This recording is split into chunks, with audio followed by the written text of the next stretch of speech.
오늘 제 사과입니다. 사과를 펴시고요. 1번 1절부터 3절까지 말씀을 해석해 나가도록 하겠습니다. 함께 본문을 잠깐 보실까요? 옛적의 선지자들로 여러 부분과 여러 모양으로 우리 조상들에게 말씀하신 하나님이 이 모든 날 마지막에 아들로 우리에게 말씀하셨으니 이 아들을 만유의 후사로 세우시고 또 저로 말미암아 모든 세계를 지으셨느니라. 그는 하나님의 영광의 광채시요 그 본체의 형상이시라. 그의 능력의 말씀으로 만물을 붙으시며 죄를 정결케 하는 일을 하시고 높은 곳에 계신 위엄의 우편에 앉으셨느니라. 이미 관찰할 때 자세히 살펴보았습니다만 여기 1절에 나오는 옛적의 선지자들로 여러 부분과 여러 모양으로 우리 조상들에게 말씀하신 하나님, 이것은 구약 계시를 말하는 거죠. 구약의 선지자들을 통해서 여러 가지 방식으로 말씀하셨는데 이 2번에 바로 1번에 보시면 옛적의 선지자들로 여러 부분과 여러 모양으로 우리 조상들에게 말씀하셨다.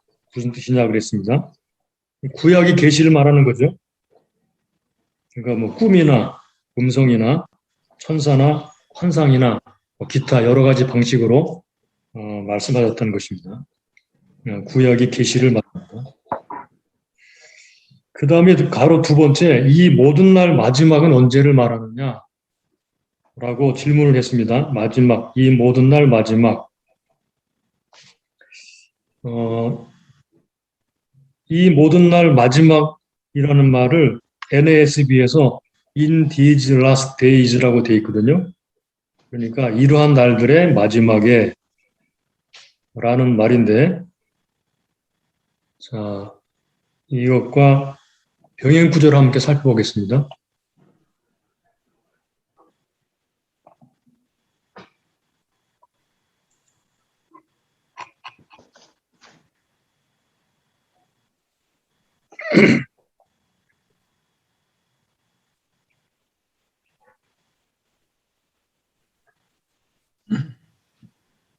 베드로 전서 1장 20절에는 이렇게 말씀하고 있어요. 이 말씀, 그는 창세전부터 미리 알리신 바 된 이나 이 말세라는 말이 나오죠. 너희를 위하여 나타내신 바 되었으니. 사도행전 2장 17절을 보시면요. 하나님이 말씀하시기를 말세에 내가 내 영을 모든 육체에 부어주리니 너희의 자녀들은 예언할 것이요 너희의 젊은이는 이들은 환상을 보고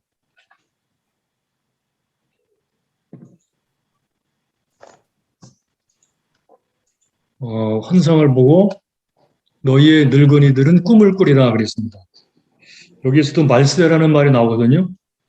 여기 나오는 말세라는 말과 히브리서 1장 2절에 나오는 말세라는 말은 같은 말입니다.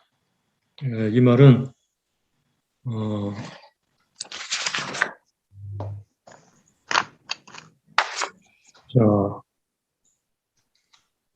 the last days 복수로 되어 있는 단어입니다. 마지막 날들이라는 말이죠. 마지막 날들. 그러니까 1장 2절에 나오는 이 모든 날 마지막에 라는 말은 말세에 이라는 말이죠. 그 다음 잠깐 보충해 보자면요.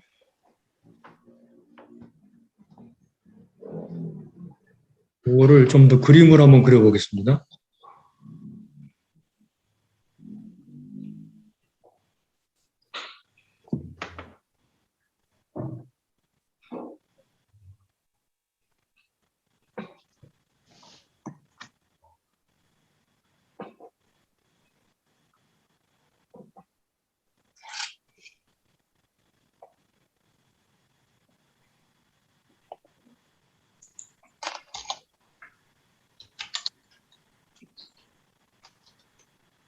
예수님의 초림이 여기라고 한다면 지금 히브리서에 나오는 이 모든 날 마지막에라는 말은 in these days 이렇게 되거든요. 요 예수님의 초림을 시작으로 해서 시작되는 날들을 지시하는 그런 표현입니다.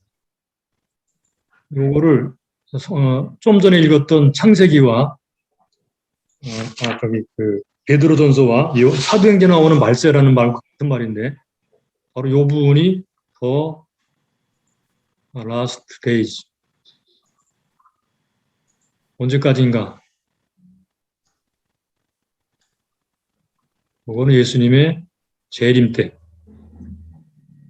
그거는 초림 때. 그래서 성경의 말세는 바로 예수님의 초림부터 예수님의 재림 때까지를 가리키는 말인데 히브리서 이 말은 바로 이때를 가리키는 말입니다. 그러니까 이 마지막 날들의 이 앞부분이 이제 앞부분 초림 때를 이제 말씀하는 것으로 보아야 되겠죠. 이 마지막 말세 그러니까 말세는 예수님의 초림부터 재림 때까지를 말한다고 우리가 이해하면 되겠습니다. 그런데 이때 그 선지자들 안에서 말씀하시고 아들로 말씀하셨다 할 때 헬러어에서 디아라는 말을 쓰지 않고 통하여라는 말을 쓰지 않고 n이라는 말을 썼습니다. 이것은 디아는 단순한 수단으로 여긴 것이고 n은 단순한 수단이 아닌 그건 전인격적으로 하나님이 그들을 사용하셨다. 그런 말이죠. 그러니까 예수님이 말씀하신 아들로 말씀하신 이 아들에 대해서 최종적 권위를 주신 것입니다.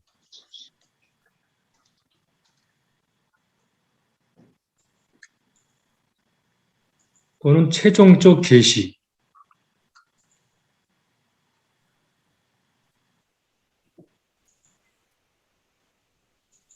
최종적 권위가 있는 계시. 최종적 계시. 하나님의 계시의 최종성을 보여주는 그런 말씀이 아들로 이 모든 날 마지막에 말씀하셨다라는 그런 표현입니다. 자, 좀 속도를 좀 내야 되겠습니다. 자, 그러면 그 다음에 나오는 이제 구절이 중요한데요. 3절을 보실까요? 이는 하나님이 영광의 광채시요. 이는 즉 아들은 그 말이죠. 하나님이 영광의 광채시요. 하나님 영광의 광채다. 그러면 이게 영광이라는 건 우리가 잘 알고 있는데 광채라는 말은 도대체 뭐를 의미하는 광채? 광채라는 말을 잠깐 보겠습니다. 광채라는 말. 아파우 가스마. 예, 아파우 가스마라는 말이죠.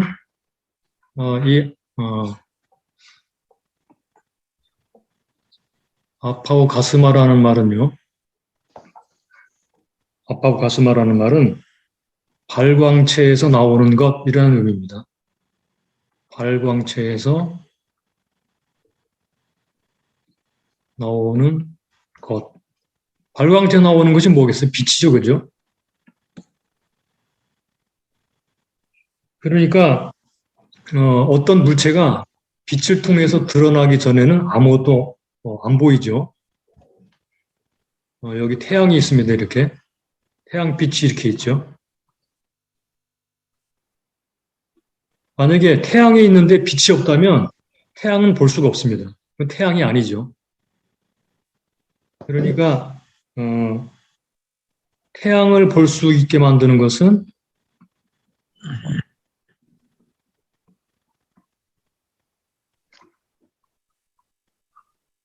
뭐겠어요? 태양빛입니다.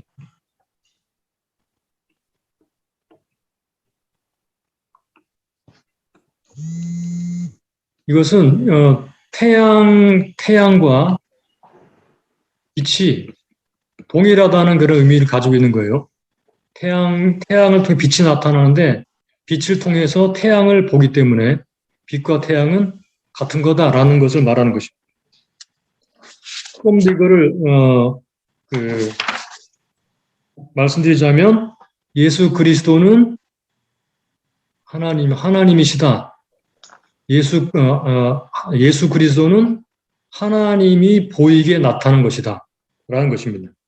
그래서 권성수 교수는 말하기를 하나님은 그리스도에게서 발광되기까지 안 보이신다 그랬습니다.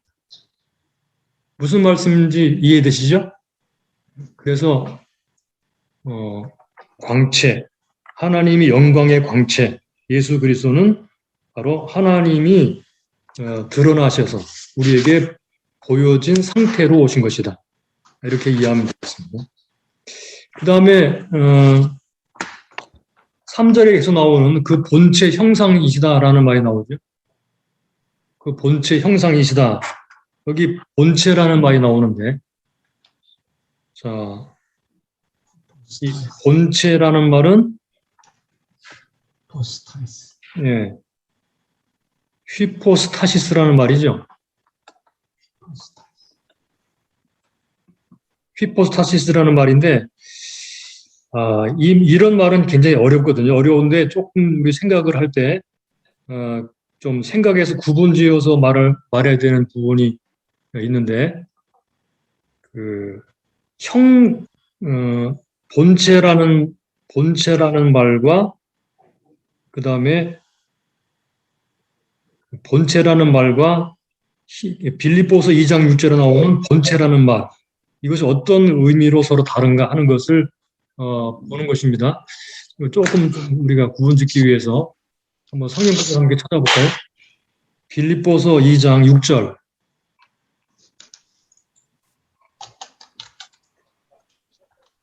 빌립보서 2장 6절하고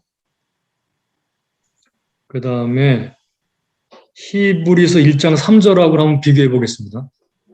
이건 아니고.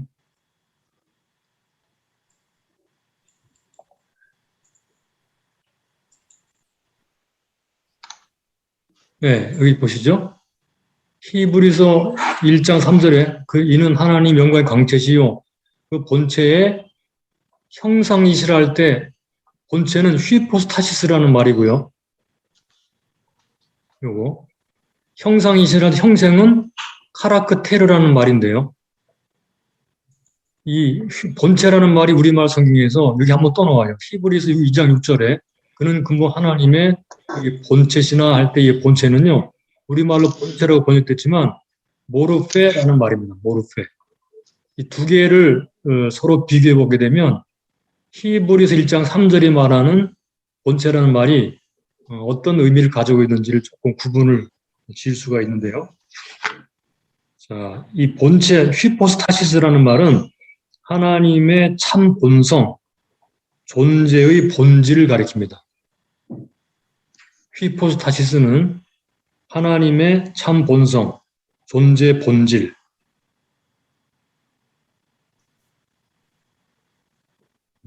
그러니까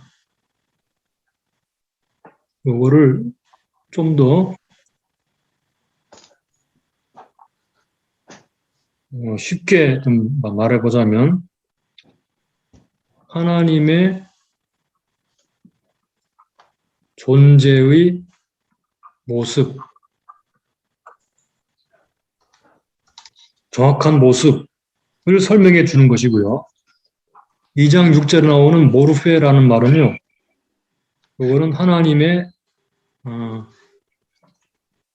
성질 또는 속성, 이 두 개 굉장히 구분짓기가 어렵거든요. 그래도 빌립보서 2장 6절에서 말하는 본체는 모르페라는 이 말인데 어떤 사물을 정확하게 그것 되게 하는 그 특질들의 총체를 말합니다. 그러니까 모르페는 그 외관하고는 상관이 없어요. 외관. 겉모습과는 상관이 없이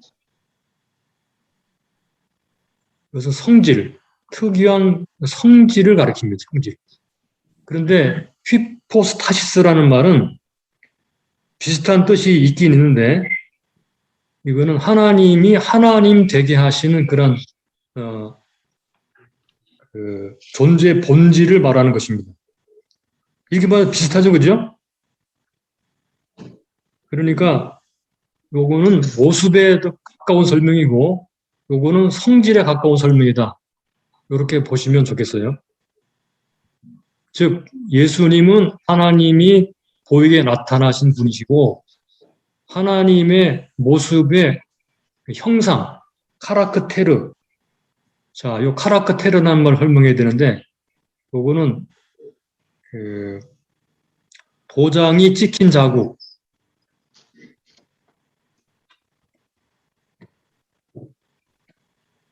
을 의미하는 단어입니다. 도장이 어떤 것이냐 하려면 도장을 찍힌 그 도장 자국을 보면 알죠. 그러니까 예수님을 보면 하나님을 안다는 것입니다. 그러니까 예수님이 어떤 모습을 가지고 계신가, 예수님의 특성이 어떤가라는 것을 보려면 예수님을 보면 된다 그 말입니다. 굉장히 이게 철학적 그런 단어들이 어려운 단어인데요. 그래도 그냥 대략적으로 우리가 알 수 있는 것은 예수님은 하나님이 이 땅에 사람들의 눈에 보이게 나타난 것이다. 보이는 하나님이시다 그 말이에요. 그래서 괄호 5번을 보겠습니다. 여기에 간단하게 정의를 좀 내려보죠. 3절이 말하는 바 예수 그리스도는 보이지 않는 하나님 자신이 보이는 분으로 나타난 하나님 자신이시다. 예수 그리스도는 보이지 않는 하나님 자신이 보이는 분으로 나타난 하나님 자신이시다. 즉 다시 말하면 예수님은 하나님이시다 그 말입니다.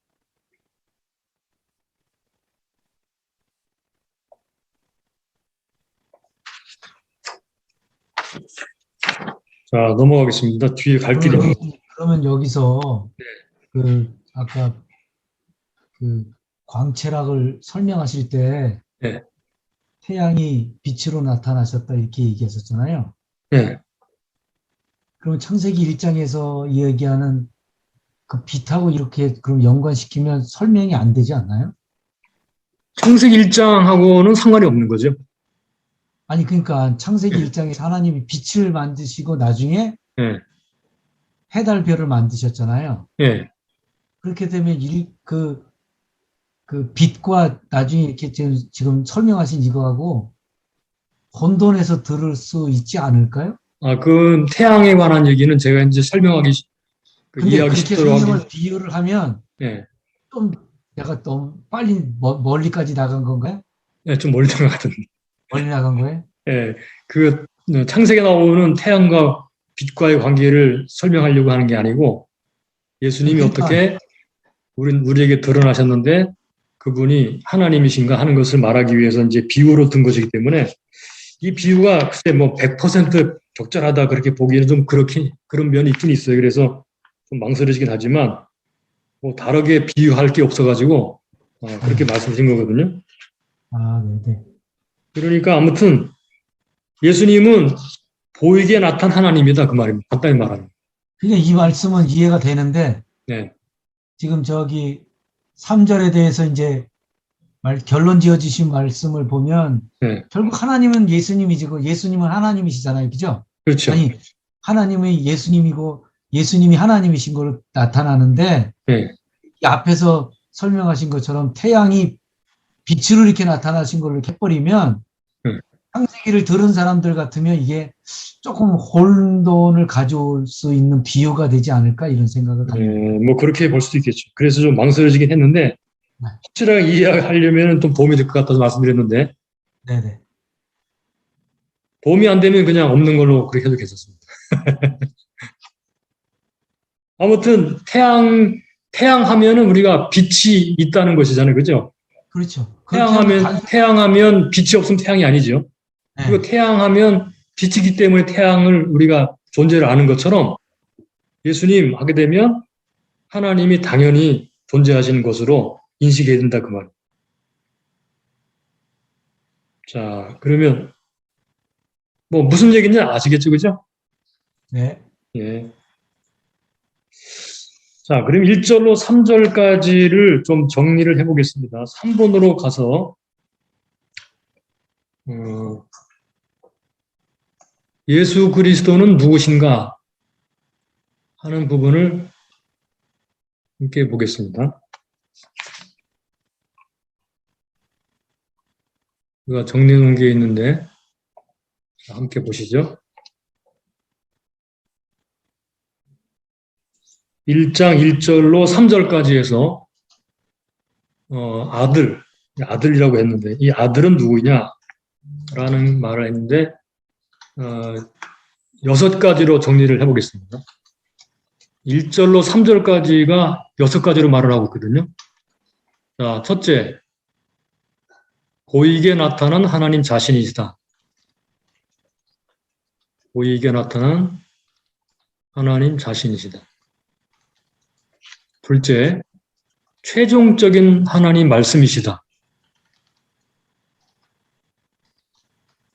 그러니까 구약 계시가 있었는데 이 모든 날 마지막에 최종적으로 말씀하신 하나님이 아들로 말씀하셨다라고 말씀했기 때문에 예수님은 최종적인 말씀이시. 세 번째, 그분은 창조주이시다 그랬고요. 그리고 네 번째, 피조 세계를 능력의 말씀으로 붙드시는 요 붙드시다라는 말은 이끌어 가시다라는 뜻이거든요. 피조 세계를 능력의 말씀으로 붙드시고 이끌어 가시는 분이시다. 보존하다라는 말로도 됩니다. 보존하다. 다섯 번째, 죄를 정결케 하는 일을 하신 분이시다. 죄를 정결케 하는 일을 하시고요. 여섯 번째로 높은 곳에 계신 위엄의 우편에 앉으신 분이시다. 이렇게 6가지가 1절로 3절까지 해서 말씀한 아들입니다. 그러니까 보이게 나타나셔서 하나님이 그 아들로 말씀하셨는데 바로 그분이 창조주시고 그분이 만물을 이끌어 가시는 분이시고 그분이 바로 십자가에서 죄를 정결케 하시고 부활 승천하신 분이시다. 이렇게 우리가 믿는 예수님에 대해서 아주 간략하지만 깊이가 있는 그런 단어들로 설명을 해주고 있습니다. 자, 그러면 그 다음으로 넘어가겠습니다. 4절부터 14절. 그리고 나서 저자는 천사들과 비교를 하고 있습니다. 예수님을 천사들과 비교하고 있는데 그 이유가 뭐냐 하는 것입니다. 그 이유가 뭘까요? 관찰할 때 뭐 천사 얘기 많이 했는데요. 이제 여기서는 왜 천사들과 비교를 하고 있는가? 구약에 나오는 이 천사들이 유대인들에게는 굉장히 중요했기 때문입니다. 그 당시에 유대인들이 두 가지의 중요한 이유 때문에 천사들을 높이 존경했다고 그래요. 첫째는 구약 성경에서 하나님과 사람 사이의 중보자로 역할을 했고요. 중보자. 둘째는 탈무드와 다른 랍비 저술과 가르침들에서 성경 이상으로 천사들을 존경하고 찬양했기 때문에 이것을 믿는 유대인들은 천사를 굉장히 높게 여겼고 그래서 예수님과 천사를 비교해서 누가 더 탁월하냐 우월하냐 하는 문제를 해결해 줄 필요가 있었다라는 사실을 우리가 알 수가 있습니다. 자, 그러면 여기서 1장 5절을 볼까요? 1장 5절. 하나님께서 어느 때 천사 중 누구에게 내가 내 아들이라 오늘날 내가 너를 낳았다 하셨으며 또 다시 나는 그에게 아버지가 되고 그는 내게 아들이 되리라 하셨느냐. 여기 낳았다라는 말이 나옵니다. 오늘날 내가 너를 낳았다. 이 낳았다는 말이 무슨 의미를 가지고 있느냐? 세 가지의 가능성에 대해서 일단은 전제를 하게 되면요. 첫째, 예수님의 창조를 말하는가? 이건 아니죠, 그죠? 예수님은 창조될 수 없죠. 그건 선지하신 분이니까. 둘째, 그러면 예수님의 성육신을 말하는가? 셋째, 예수님의 승귀, 높아지심, 즉 우편제위죠. 예수님의 승귀를 말하는가? 이 둘 중에 하나든지 아니면 둘 다든지 라고 볼 수 있는데 우리가 이 부분을 좀 살펴볼 필요가 있습니다. 자, 그러면 오늘날 내가 너를 낳았다라는 라는 말이 나오는 성경 구절을 좀 비교해 보면서 이 낳았다는 표현이 뭘 의미하는가 함께 보겠습니다. 자, 성경 구절은 히브리서 1장 5절 6절.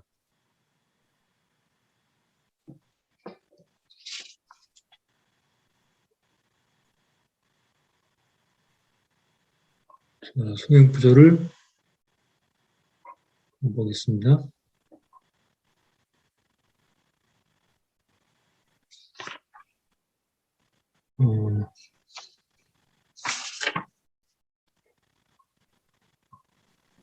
성경 구절 뽑아놨는데 어디로 도망가 버렸네.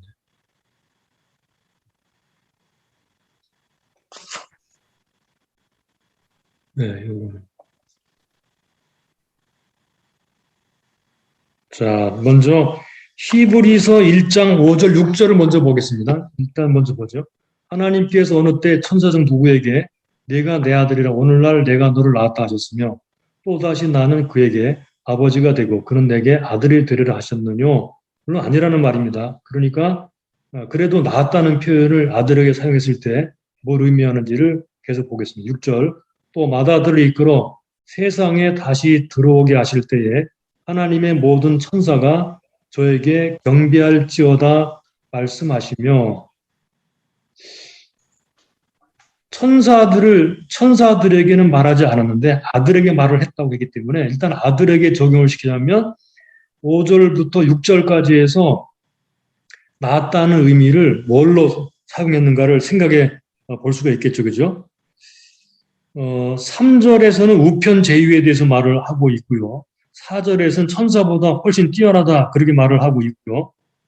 그리고 5절 앞에서는 왜냐하면이라는 말이 들어있거든요. 우편 제위가 주동사, 3절의 우편 제위가 주동사예요. 그러니까 여기서도 말하는 것은 예수님의 부활 승천을 말하고 있다라고도 볼 수 있습니다. 또 하나 더 보죠. 여기 나오는 제가 여기 화이트보드에 띄웠는데 사도행전 13장 30절로 31절 이게 어떤 문맥에서 사용되었는지 잠깐 보겠습니다. 하나님이 죽은 자 가운데서 그를 살리신지라 갈릴리로부터 예루살렘 함께 올라간 사람들에게 여러 날 보이셨으니 그들이 이제 백성 앞에서 그의 증인이라 우리도 조상들에게 준 약속을 너에게 전파하노니 하나님이 예수를 일으키사 자, 이 예수를 일으키사 우리 자녀들에게 이 약속을 이루게 하셨다 함이라.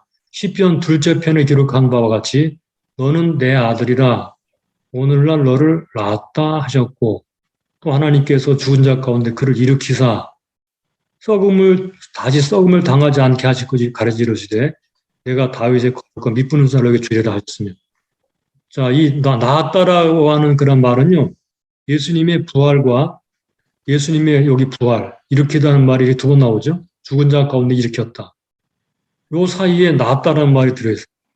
그러니까 사도행전 13장에서 말하는 이 낳았다라고 하는 의미는 요거는 부활을 가리키는 말. 부활을 의미하는 단어로 사용됐어요. 또 로마서 1장 3, 4절에 그의 아들에 관하여 말한 육신으로는 다윗 혈통에서 나셨고 성결의 영으로는 죽은 자 가운데서 부활하사 능력으로 하나님의 아들로 선포되셨다. 여기 낳았다라는 표현은 없지만 아들로 선포된 거는 부활을 통해서 그렇게 된 거예요. 그러므로 일단은 첫 번째 그러한 의미는 낳았다는 표현은 부활과 부활과 우편 제위, 높아지심이죠. 또는 뭐 하여튼 이 두 가지 개념이 들어있어요. 죽은 자 가운데서 부활하신 것, 이게 강력하게 나타나죠. 근데 또 한 가지 생각해 보아야 될 게 있는데요. 5장 5절을 잠깐 볼까요? 히브리서 5장 5절. 또한 이와 같이 그리스도께서 대제사장 되심도 스스로 영광을 취하심이 아니요 오직 말씀하신 이가 저더러 이르시되 너는 내 아들이니 내가 오늘날 너를 낳았다 하셨고 또한 이와 같이 다른 데 말씀하시되 내가 영원히 멜기세덱의 반차를 쫓는 제사장이라 하셨으니 여기 지금 히브리서 5장 5절에서는요. 이 문맥은 성육신 그리고 대제사장 대심 이 문맥 안에 사용됐어요. 이런 의미가 있어요. 성육신 혹은 대제사장. 그러니까 낳았다라고 하는 표현이 어떤 문맥에서는 부활과 우편 제위에 대해서 사용되었고 어떤 문맥에서는 성육신과 대제사장에 대해서 사용되었습니다. 그러므로 낳았다는 표현은 문맥에 따라서 보아야 된다. 그리고 포괄적으로는 이것은 예수님의 메시아 되심에 대해 사용하는 용어다. 예수 그리스도의 메시아 되심. 메시아는 뭐 성육신도 포함되고 십자가, 부활 다 포함되는 그런 개념이죠. 그리고 좁게는 문맥을 통해서 이 단어를 이해하면 좋겠다. 그렇다면 히브리서는 어떤 의미로 사용되는가? 이것은 아까 말씀드린 것처럼 예수님의 부활과 우편 제위 5절 하나님께서 어느 때에 천사장 누구에게 내가 내 아들이라 오늘날 내가 너를 낳았다 하셨으며 또다시 나는 그에게 아버지가 되겠구나 내게 아들이 되리라 하셨느냐? 이거는 천사들에게 그렇게 말씀하신 것이 아니고 아들에게 말씀하신 것이다. 그러므로 여기서 말하는 히브리서가 말하는 이 문맥적 개념은 부활을 통해서 예수 그리스도가 하나님 아들 되심이 드러나신 것 이거를 의미하는 그런 단어라고 보시면 되겠습니다. 그렇게 해서 예수님이 오셔서 십자가 죽으시고 부활 승천하셨습니다. 또다시 이런 단어가 나오는데요. 6절을 보실까요? 6절. 너는 또 마다들을 이끌어 세상에 다시 들어오게 하실 때에 여기 다시 들어온다고 말씀하셨죠. 하나님의 모든 천사가 저에게 경배할지어다 말씀하셨다. 자, 여러분 교재 6번을 보세요. 이 마다들이라는 표현이 나오는데요. 이 마다들이라는 표현은 또 어떤 의미가 있는지 함께 잠깐 보겠습니다. 자, 성경 구절이 좀 몇 개가 있는데요. 이 마다들이라는 말은요. 마다들이라는 말은 프로토토코스라는 말입니다. 자, 여기 헬라어를 제가 적어놨는데 프로토토코스. 이 프로토토코스가 4번에 걸쳐 5번에 시약성 5번에 나오거든요. 근데 각각 문맥 안에서 무엇을 지칭하느냐 나타납니다. 자, 첫째, 골로새 1장 15절에 그는 보이지 아니하는 하나님 형상이시요 모든 피조물보다 먼저 나신 자, 먼저 나신 이시니 할 때 먼저 나다. 이렇게 되어 있어요. 먼저 나다. 프로토토코스. 요거는 예수님의 선제하심을 가리킬 때 사용됐습니다. 선제하심. 프로토토코스는 예수님의 선제를 말할 때 사용되는 단어입니다. 골로새 1장 18절에 그는 몸인 교회의 머리시라 그가 근본이시요 죽은 자들 가운데서 먼저 나신 자이시니 이는 친히 만물이 으뜸이 되려 하시며, 요거는 뭐죠? 부활을 가리키는 거죠, 부활. 그러니까 부활을 가리킬 때 먼저 나다라는 단어 프로토토코스 사용했습니다. 또 마찬가지로 요한계시록 1장 5절에 또 충성된 증인으로 죽은 자들 가운데 먼저 나시고 땅의 임금들의 머리가 되신 예수 그리스도로 말미암아 은혜와 평강이 너에게 있기를 원하노라. 우리를 사랑하사 그의 피로 우리 죄에서 우리를 해방하시고, 여기도 먼저 나다라는 말은 바로 죽은 자 가운데서 부활했다. 그래, 부활을 가리키는 의미로는 골로새 1장 18절과 요한계시록 1장 5절 두 번에 걸쳐 사용됩니다. 그 다음에 로마서 8장 29절에 하나님이 미리 하신 자들 또한 그 아들 형상을 본받게 하기 위하여 미리 정하셨으니 이는 그런 많은 형제 중에서 맏아들이 되게 하려 하십니다. 로마서 8장 29절에서는요. 이거는 교회와 관련되어서 교회의 우두머리라는 그런 의미로 이 프로토토코스라는 말이 사용되었어요. 교회와 관련되어서. 마지막 네 번째로 1장 6절에 나온 말씀인데, 그가 맏아들을 이끌어 세상에 다시 들어오게 하실 때, 세상에 다시 들어온다? 뭐와 관련되어 있죠? 재림입니다. 예수님을 이끌어 세상에 다시 들어오게 하실 때, 즉 재림하실 때 라는 말을 할 때 맏아들이라는 말을 사용했어요. 그러니까 맏아들이라는 말은 먼저 나신 자라는 말로도 사용됐고, 또 맏아들이라는 말로도 사용했는데, 지금 이와 같은 문맥 속에서 각각 다른 의미로 사용되지만, 아무튼 그러나 이 말은 먼저 나신 자, 예수님의 선지하심과 부활, 교회 우두머리 되심, 예수님의 재림, 이와 같은 그런 예수님을 대신하는 말로 사용되었습니다.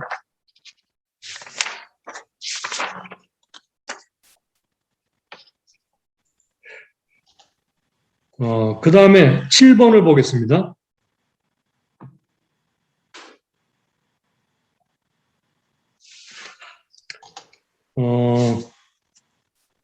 7번은 이미 우리가 여기 얼만큼 뛰어남 할 때 얼만큼이라는 말은 훨씬이라는 말이라고 그랬죠. 훨씬. 자, 8번으로 넘어갑니다. 8번에서 우리가 잠깐 짚고 넘어갈 거는 이미 관찰할 때 많이 했기 때문에 우리가 대략적으로 반복하지 않고 핵심 부분만 짚고 넘어가겠습니다.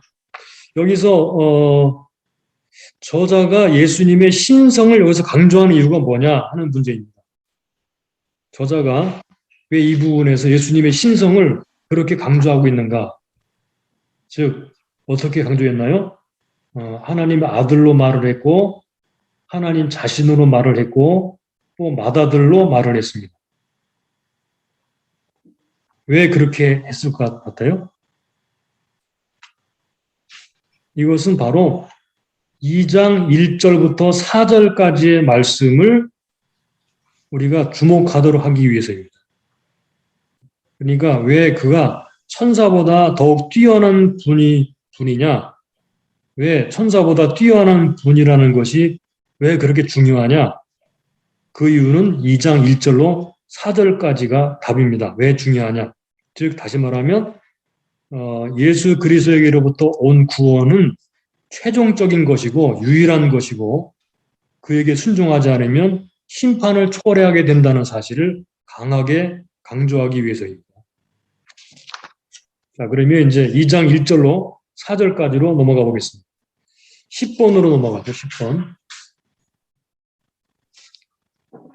그러므로 이렇게 말합니다. 그러므로 이미 우리가 관찰할 때 했던 것처럼 1절로 4절까지는 경고입니다. 첫 번째 경고입니다. 자, 그러므로라는 말은 뭘 봤죠? 그러므로. 1장 전체? 예, 1장 전체. 예. 간단히 말을 하면 이런 말이죠. 풀어서 말을 하자면 하나님께서 마지막 날들에 최종적으로 아들을 통해 말씀하셨으므로, 하나님께서 말세는 마지막 날들이죠. 최종적으로 아들을 통해 아들로 말씀하셨으므로 또는 예수 그리스도는 천사보다 뛰어난 하나님의 아들이시므로 그 말씀을 등한히 여기면 안 된다라고 경고하는 그런 말씀을 그러므로라는 말로 시작을 하고 있습니다. 자, 그러면 좀 더 하나씩 알아보도록 하죠. 11번으로 넘어가겠습니다.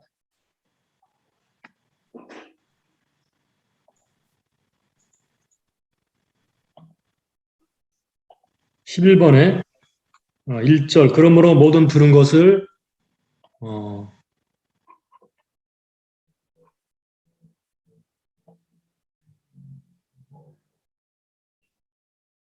그러므로 모든 들은 것을 우리가 더욱 간절히 삼갈지니 혹 흘러 떠내려갈까 염려하노라.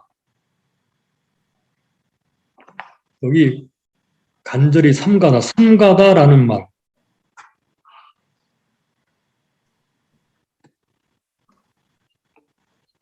이 말은 개정판 성경에서는요 유념하다라고 되어 있습니다. 유념하다. 이 말은 프로세코라는 말에서 온 프로세케인이라는 말인데요. 이거는 무엇을 향해서 마음을 쏟다 그런 말입니다.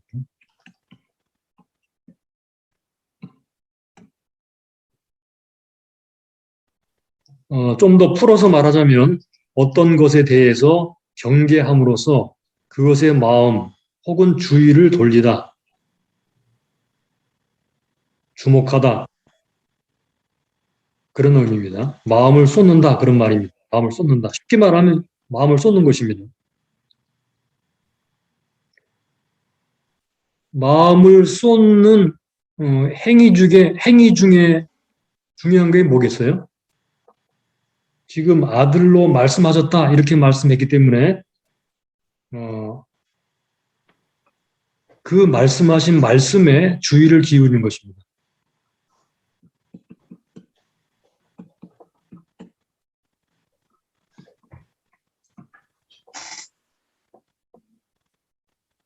구약 성경에서 말한 이 선지자들을 말씀한 구약 계시와 그리고 아들로 말씀하신 최종적 계시, 신약 계시 이 둘을 비교하면서 바로 아들로 말씀하신 그 말씀에 주목하도록 지금 여기서 말씀하고 있죠. 그 다음에 흘러 떠내려갈까 염려하노라 그랬습니다. 흘러 떠내려갈까 염려하노라. 여기 흘러 떠내려가다라는 말은요. 옆으로 지나치다라는 말입니다. 옆으로 지나치다. 어떤 것에 주의를 하지 않아서 흘러가거나 혹은 지나치는 것을 의미합니다. 주의하지 않아서 흘러가거나 지나쳐버리는 것. 이 말은 한 장소 흐르는 강에도 사용됐고 사람의 기억에 사라지거나 손가락에서 빠져나가는 반지에 이 말이 사용되었어요. 주의하지 않아서 그렇게 되는 거죠. 그렇게 되지 않도록 하라는 말이죠. 세 번째, 등한히 여기다라는 말이 나오죠. 등한히 여기다. 소홀히 하다, 부주의하다, 무시하다라는 말입니다. 소홀히 하다, 부주의하다, 무시하다.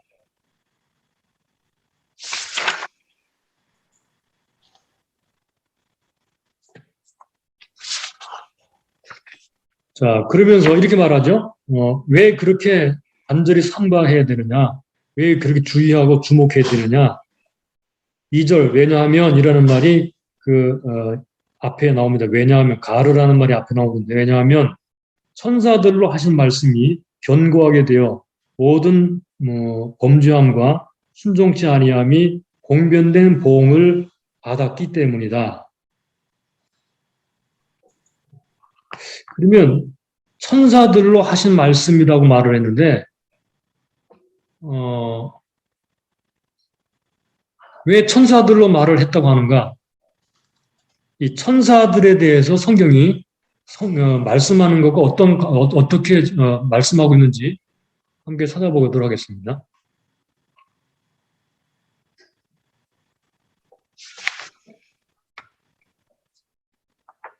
자, 괄호 2번. 11번에 괄호 2번으로 넘어가세요.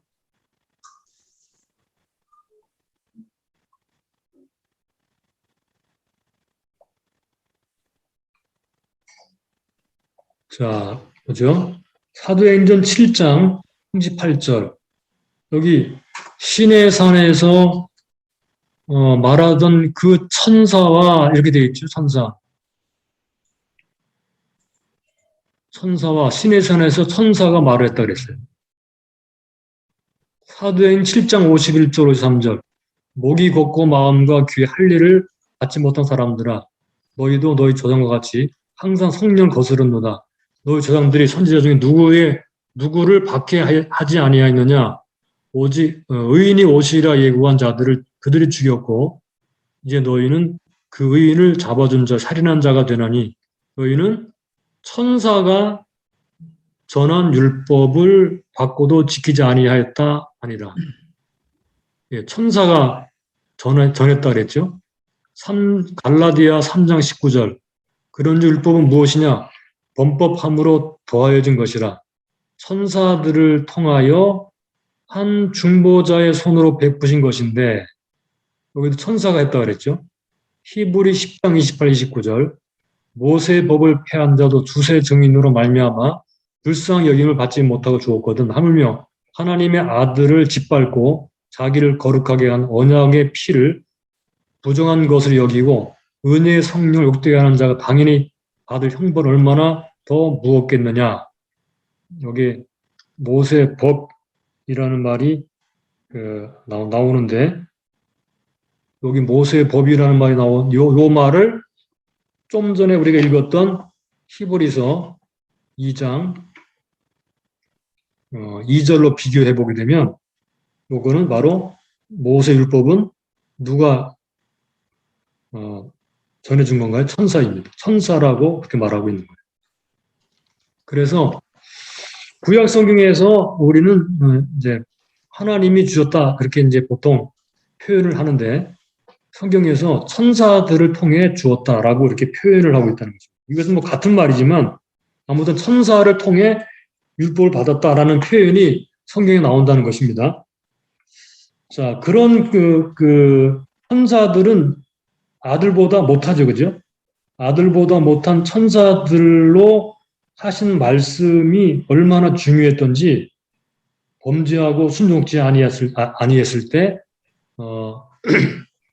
어떻게 되었나요? 심판을 받았다는 것입니다. 하물며 그 말이죠. 하물며 아들로 하신 큰 구원을 받은 우리가 등한히 여기면 어떻게 심판을 면하겠느냐, 그런 말이죠. 자, 괄호 3번을 보실까요? 3절. 우리가 이같이 큰 구원을 등한히 여기면 어찌 피하리요. 큰 구원. 여기 큰 구원이라고 할 때 이 말은 매우 큰 이라는 말이에요. 매우 큰, 매우 위대한 이라는 말입니다. 그러니까 큰 구원이라는 표현은 천사들로 인해 주어진 말씀으로 인한 구원이 아니고 최종적인 말씀이신 아들을 통해 주신 구원, 천사들을 통해 주어진 말씀으로 인한 구원이 아니고 최종적인 말씀이신 아들을 통해 주신 구원을 가리키는 그런 표현입니다. 최종적 구원이죠. 매우 큰 구원, 매우 위대한 구원.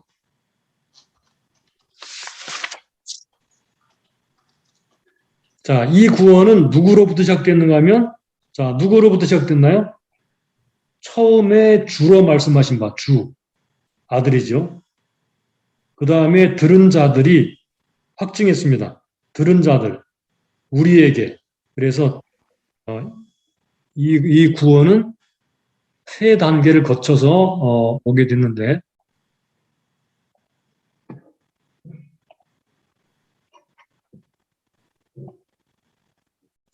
첫째, 이 구원은, 큰 구원은 첫째, 예수 그리스도 아들이시죠. 아들. 두 번째로 그 아들이 들은 자들에게 주셨습니다. 이거는 사도들이죠. 셋째, 그 들은 자들이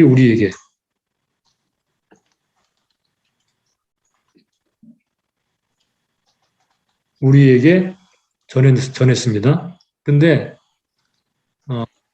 사도들이 우리에게 전할 때 하나님이 뭐로 확증했느냐? 표적들, 그렇죠? 그다음에 기사들, 놀라운 일들이죠. 그리고 여러 가지 능력들,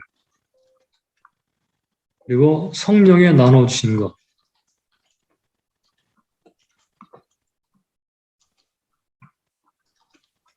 이걸로 이제 확증해 주셨다. 그러니까 이것은 누가 확증한 것인가요? 이거는 하나님이 확증하신 것입니다. 하나님이 사도들을 통해 우리에게 확증하셨습니다. 이것이 큰 구원이다 이렇게 말씀합니다.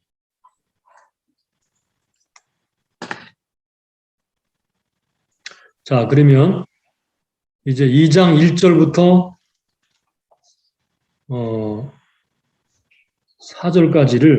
4절까지의 메시지를 잠깐 정리해 보겠습니다.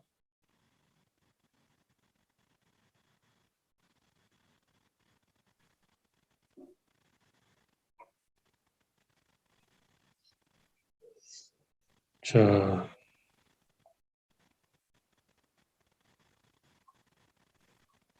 잠깐만요.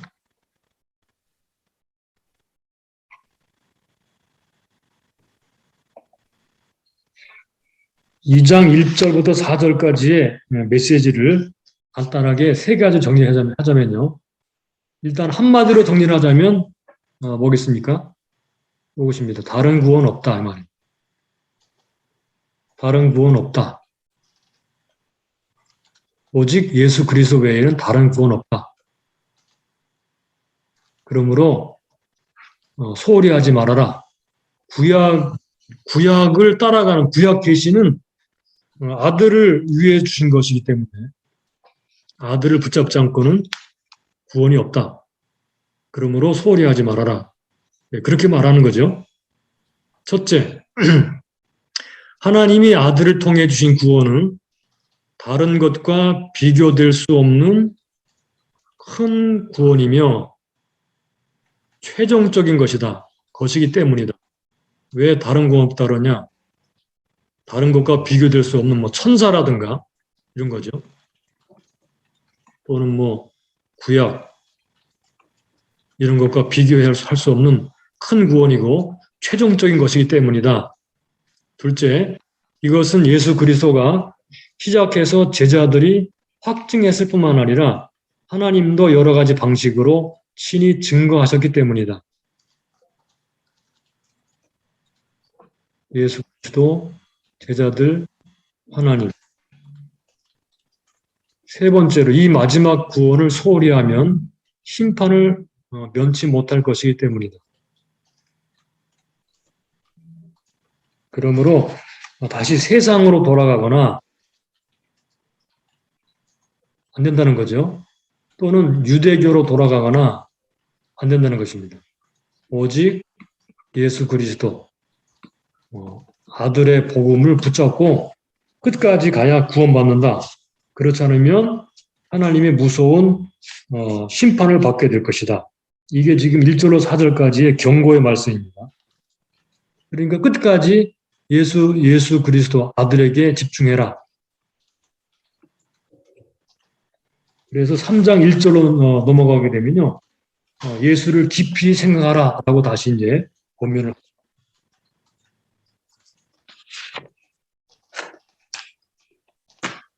자, 그러면 넘어가서 2장 두 번째 단원인 2장 5절로 9절로 말씀을 함께 보겠습니다. 13번으로 가볼까요?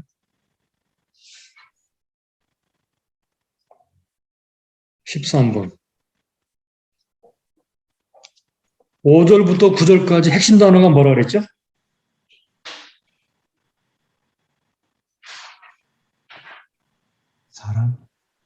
사람이죠, 사람. 그렇죠? 사람. 네, 사람입니다. 인자 또는 예수, 다 같은 예수님을 가리키는 단어들이죠. 그렇다면 우리가 이미 관찰할 때 보았지만 14번으로 넘어가서 6절의 인자는 누구를 가리키는지 보겠습니다. 6절 볼까요? 오직 누가 어디 증거할 가로되 사람이 무엇이간데 주께서 저를 생각하시며 인자가 무엇이간데 주께서 저를 권고하시나이까. 이 말은 시편 8편에서 인용한 것입니다. 시편 8편에서 온 말인데 그렇다면 시편 8편은 누구를 가리키느냐? 함께 먼저 볼 필요가 있겠죠, 그죠? 시편 8편을 잠깐 먼저 볼까요? 혹시 성경 가지고 계시죠, 그죠? 한번 펴보세요. 시편 8편.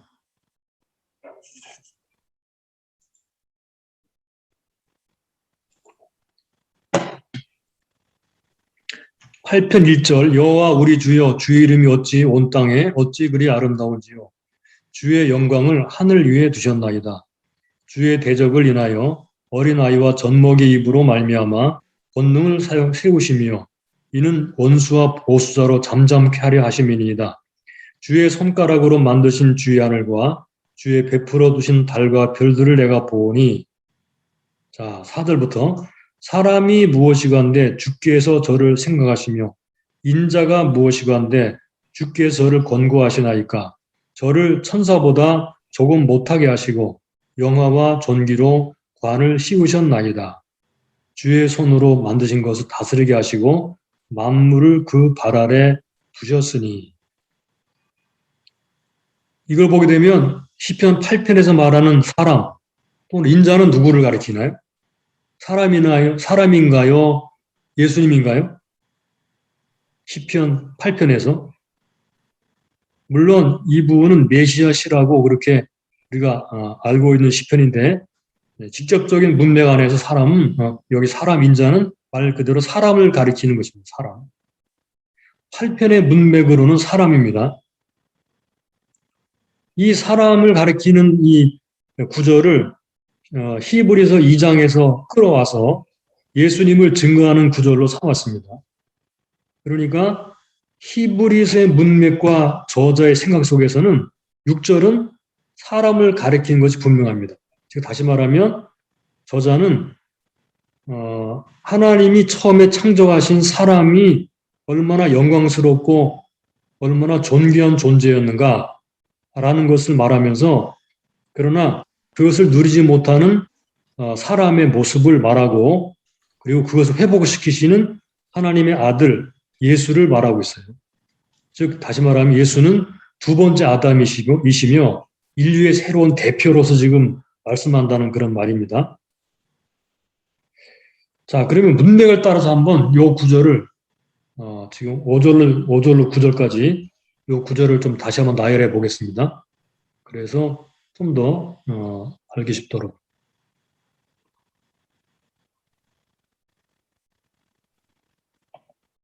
아니고요.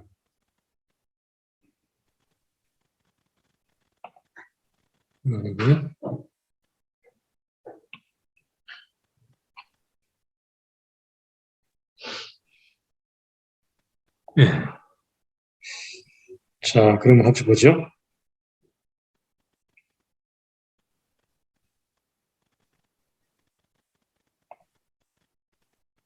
1장 14절부터 2장 18절까지를 쭉 핵심 내용을 따라 문맥을 따라 짚어보게 되면 지금 우리가 연구하고 있는 2장 5절로 9절까지의 의미가 좀 더 확연하게 드러납니다. 자, 함께 잠깐 볼까요? 여기 먼저 1장 14절에서 천사들은 천사에 관해서 말합니다. 천사들은 구원 얻을 후사들을 섬기라고 보내진 부리는 영이다. 1장 14절이 그렇게 말을 하고 있죠. 오는 세상은 천사들에게 복종되도록 계획되지 않았다. 2장 5절. 2장 5절을 그렇게 말합니다. 하나님이 우리의 말한 바 장차 오는 세상을 천사들에게는 복종케 하심이 아니라 복종되도록 계획되지 않았다. 그 다음에 두 번째 단락으로 넘어가면요. 인간의 본래 모습을 말합니다. 본래 모습, 즉 타락하기 전의 모습, 하나님이 창조했을 때 모습입니다. 하나님께서는 사람을 천사보다 잠깐 동안 못하게 하시며 영광과 존귀로 관세우시며 만물을 그 발 아래 복종케 하셨다. 8절이 말하죠. 8절. 그런데 반대로 그러나 현재 모습은 지금은 여기 8절이 말하는 말이에요. 8절. 만물이 저에게 복종한 것을 보지 못한다 그랬죠.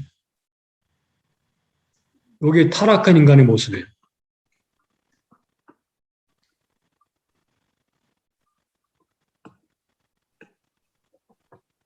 요게 본래의 모습이고 타락전. 그런데 타락한 인간의 모습을 말한 다음에 어떻게 예수님을 통해서 인간이 회복되는가? 요 회복을 말합니다. 5절. 그러나 천사보다 잠깐 동안 못하게 하심을 입은 자, 여기 성유신이죠. 죽음의 고난을 인하여 십자가죠. 영광과 존귀로 관쓰신 예수를 보니 부활 승천이죠. 예수를 본다. 여기 보지 못한다. 그러나 예수를 본다. 이렇게 말합니다. 우리는 예수를 통해 영광에 들어간다. 10절을 보실까요? 만물이 인하고 만물이 말미암은 자에게는 많은 아들을 이끌어 영광에 들어가게 하신 일에 저희 구원의 주를 고난으로 말미암아 온전케 하심이 합당하도다. 영광에 들어간다 그랬죠. 여기 10절이죠. 그 다음에 우리와 같이 된 예수를 통해 거룩하게 되고 사단에게 해방되고 죄가 구속되고 도움받는다. 11절, 14절, 15절, 17절, 18절이 말합니다. 그러니까 예수님을 통해서 거룩하게 되고 사단에게서 해방되고 죄에서 구속되고 모든 일을 도움받는, 그래서 영광에 들어가는 인간의 회복이 일어나죠. 요게 1장 14절에서 2장 18절까지의 문맥입니다. 그러니까 이게 나오는 인자, 예수, 어떤 관계가 있는가가 우리가 눈으로 확인을 볼 수가 있죠. 자, 그러면 16번으로 넘어가서요.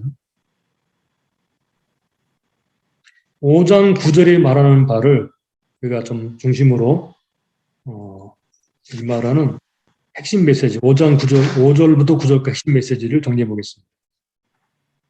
5장 9절. 5장 9절, 5절로 9절.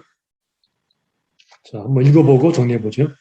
하나님이 우리의 말한 바 장차 오는 세상을 천사들에게는 복종케 하심이 아니라 오직 누가 어디 증거에 가로되 사람이 무엇이건대 주께서 저를 생각하시며 인자가 무엇이건대 주께서 저를 권고하시나이까 저를 잠깐 동안 천사보다 못하게 하시며 영광과 존귀로 관씌우시며 만물을 그 발 아래 복종케 하셨느니라 하였으니 만물로 저에게 복종케 하셨은즉 복종치 않은 것이 하나도 없으나 지금 우리가 만물이 아직 저에게 복종한 것을 보지 못하고 오직 우리가 천사들보다 잠깐 동안 못하게 하심 입은 자 곧 죽음의 고난 받으심 인하여 영광과 존귀로 관세인 예수를 보니 이를 행하심은 하나님의 은혜로 말미암아 모든 사람을 위하여 죽음을 맛보려 하심이라.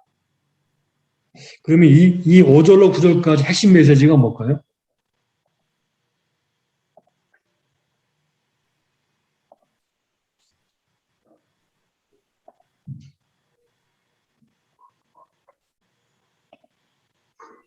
자, 그러면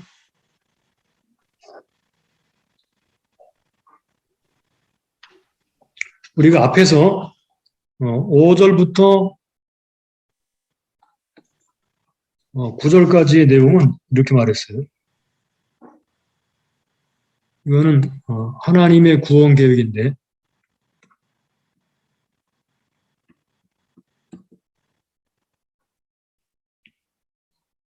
첫째, 사람의 본래의 모습을 말하고 두 번째,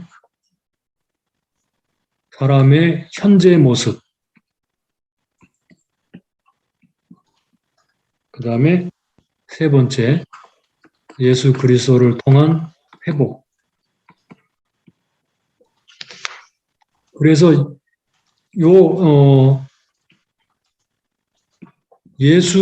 예수께 주목시키고 있어요. 본문이 말을 하죠. 뭐라고 말하나요? 지금 우리가 8절, 지금 우리가 만물이 아직 저에게 복종한 것을 보지 못하고 9절, 천사들보다 잠깐 동안 못하게 하심을 입은 자, 곧 죽음의 권한 받으심을 인하여 영광과 존귀로 관쓰신 예수를 보니 이렇게 말해요. 그래서 예수님께 주목시킵니다. 그러므로 여기서 말하고자 하는 메시지를 정리를 해보자면, 자,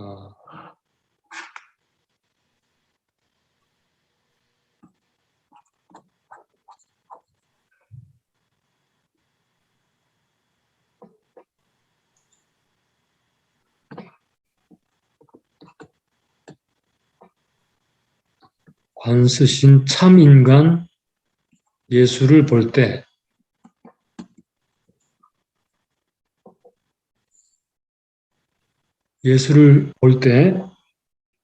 뭘 보게 되느냐? 그러니까 본문이 말하고자 하는 핵심 메시지가 바로 이거예요. 영광과 존귀로 관쓰신 참인간 되신 예수를 볼 때 뭘 알게 되느냐? 첫 번째, 그분을 통해 인간에 대한 하나님의 구원 계획을 봐요.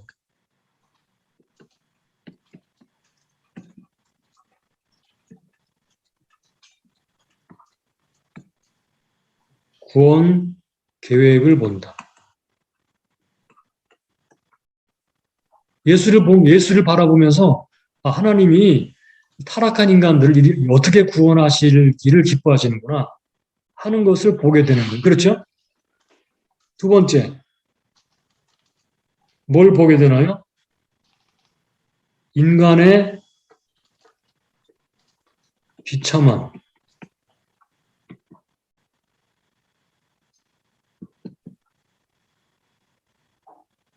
비참함과 존귀함의 회복을 봅니다. 그러니까 어떻게 인간이 비참했는데 예수님을 통해 어떻게 그렇게 존귀함이 회복되는가라는 것을 보게 되고, 세 번째, 예수님을 통해 예수님을 볼 때 믿음의 눈으로 그를 바라볼 때 인간에 대한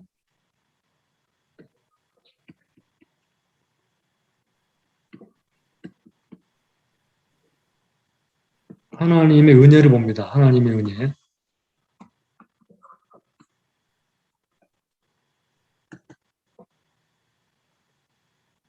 제가 볼 땐 이런 메시지가 이 안에 들어있어요. 그러니까 예수님께 주목하게 되면 하나님께서 어떻게 우리를 구원하시려고 하시는구나. 인간이 이렇게 비참했었는데 어떻게 이렇게 존귀하게 다시 회복되는가. 이것은 사람의 공로나 어떤 그런 것으로 되는 게 아니고 하나님의 은혜로 되는 거구나. 은혜구나. 라는 사실을 보게 된다는 말씀입니다. 자, 우리가 이런 그 메시지를 통해서 설교를 할 수도 있겠고, 여기 요거 1번을 한 주에, 2번을 또 다음 주에, 3번을 또 다음 주에 이렇게 주제를 하나씩 나누어서 설교를 할 수도 있겠죠. 자, 그 다음에 17번으로 가보겠습니다.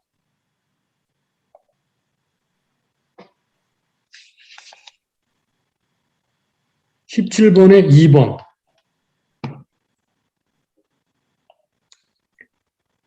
한번 보겠습니다. 10절에 구원의 주라는 말을 원문 성경이나 다른 역본들을 참고하여 그 의미를 기록하라 그랬습니다. 자, 10절을 한번 읽어보겠습니다. 만물이 인하고 만물이 말미암은 자에게는 많은 아들을 이끌어 영광에 들어가게 하신 이래 저희 구원의 주를 고난으로 말미암아 온전케 하심이 합당하도다.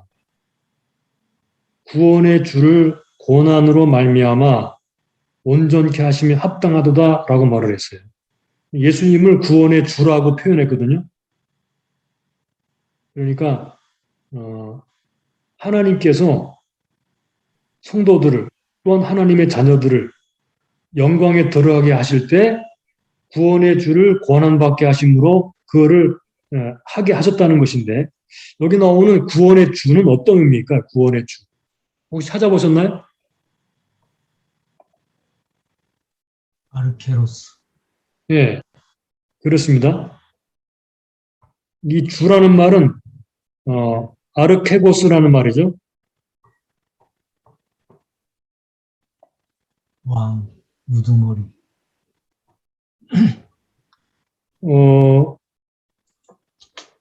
자, 요 아르케고스라는 말은요, 왕, 우두머리라는 뜻이죠, 그죠?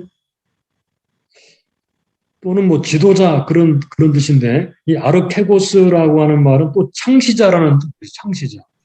창시자, 지도자, 왕, 우두머리라는 뜻을 가지고 있어요. 이 말을 사전을 통해 잠깐 보겠습니다. 요게 지금 보고 계신 게 바이블렉스 9거든요. 혹시 이거 가지고 계신가요? 네. 네, 여기 보면 여기 나옵니다.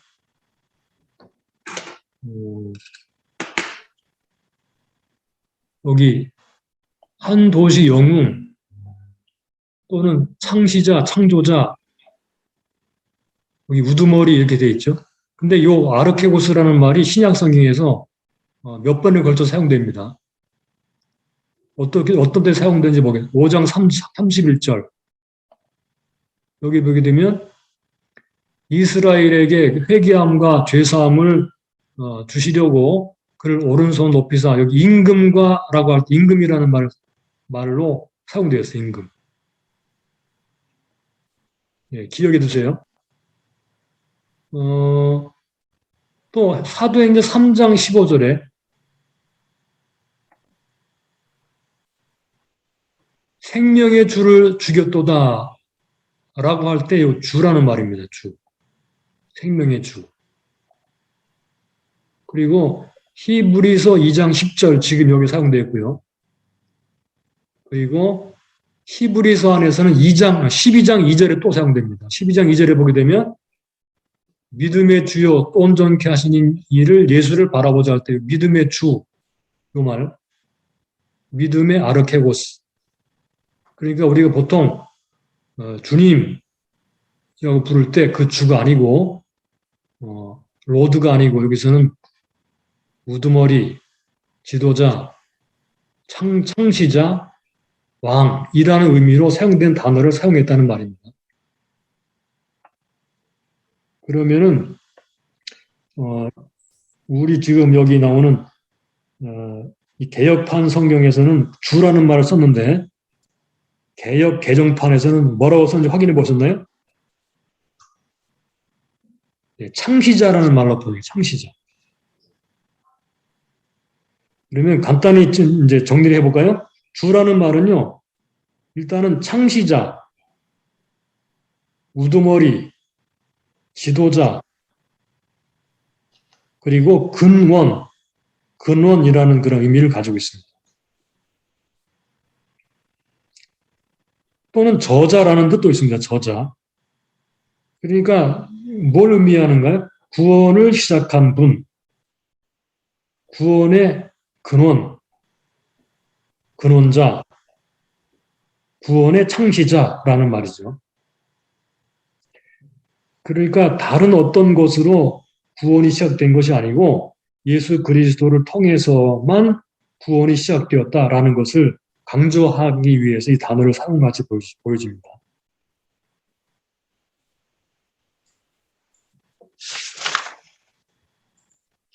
자, 그리고 넘어가서 16절 괄호 3번에서 16절 이는 실로 천사들을 붙들어 주려 하심이 아니요 오직 아브라함의 자손을 붙들어 주려 하심이나 아브라함의 자손은 누구를 가리킬까요? 모든 그리스도인이 아니. 예, 모든 그리스도인들을 가리킨다고 봐야 되겠죠, 그죠? 이 문자적으로는요, 아브라함의 자손 또는 신은 유대인들을 말하는 그러한 용어입니다. 그런데 우리가 신약적인 그런 관점에서 아브라함의 자손은 저도 영적으로 모든 그리스도인들을 가리키는 용어로 봐야 되겠죠.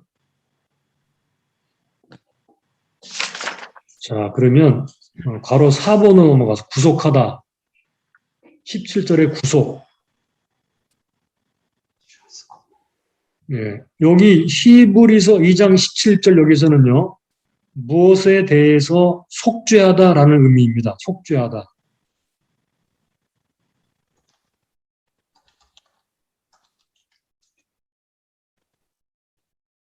그러니까 예수님의 죽으심은 하나님의 진노에서 우리를 구원하신 것이다 라는 의미입니다. 대제사장이 백성의 죄를 위해서 구속한다라는 말이죠. 이 말은 속죄하다는 말로서 하나님의 진노를 돌리다, 가져가다라는 말로 각주가 그렇게 되어 있는 것 같아요. 그러면 이제 이 마지막 부분에 대한 결론 혹은 좀 전체 정리를 좀 해보겠습니다.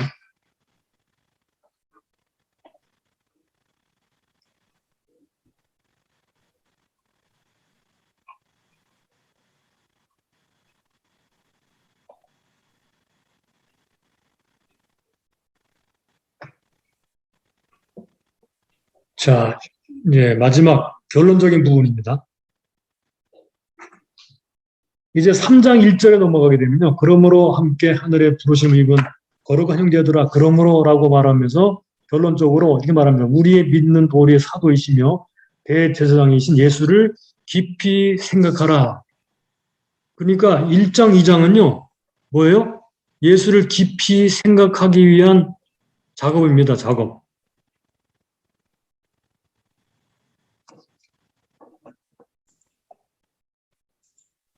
그 1장, 2장, 특별히 10절로 18절까지 여기서 말하는 중요한 메시지는 주님이 죽으심으로 나는 항상 모든 것에 부족함이 없다.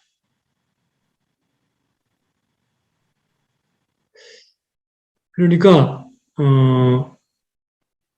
우리가 예수 그리스도를 통한 구원에 뭔가 덧붙일 것이 없다. 그분은 천사보다 뛰어나시고 그 어떤 것보다 탁월하시고 유일하신 구원의 창시자이기 때문에 예수 그리스도 안에서 구원의 완전성, 구원의 최종성을 볼 수 있다. 그 말이죠. 그러므로 하나님의 아들 예수 그리스도가 우리를 위해 죽으셨기 때문에 그를 믿는 우리는 항상 모든 것에 부족함이 없다. 이거를 생각하라는 거죠. 그러니까 이제 구원이 이거 아니다라고 생각할 필요가 없고 유대교로 돌아가자. 그렇게 해서도 안 되고 그런 말이죠. 자, 그러면 이 부분을 정리해 보겠습니다. 2장 10절로 18절까지 핵심 메시지는 뭘 말하나요? 9절. 예수님이 그가 나를 위해 죽으셨다. 이거 말합니다. 예수님이 나를 위해 죽으셨다. 그가 죽으심으로 인해 나는 영광에 들어가게 되었다.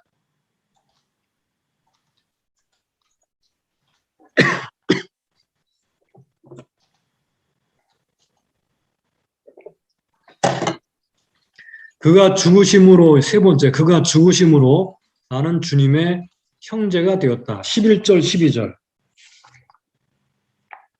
거룩하게 하시는 자와 거룩하게 함을 입은 자들이 다 하나에서 난지라. 그러므로 형제라 부르시기를 부끄러워 아니하시고 이르시되 내가 주의 이름을 내 형제들에게 선포하고 내가 주를 교회 중에서 찬송하리라. 형제라 부름 받았죠. 네 번째, 그가 죽으심으로 나는 하나님의 자녀가 되었다. 13절. 또 다시 내가 그를 의지하리라 하시고 또 다시 볼지어다 나와 및 하나님께서 내게 주신 자녀라 이렇게 말씀하셨어요. 하나님의 자녀가 되었습니다. 다섯 번째, 그가 죽으시고 나는 마귀로부터 해방되었다. 14절.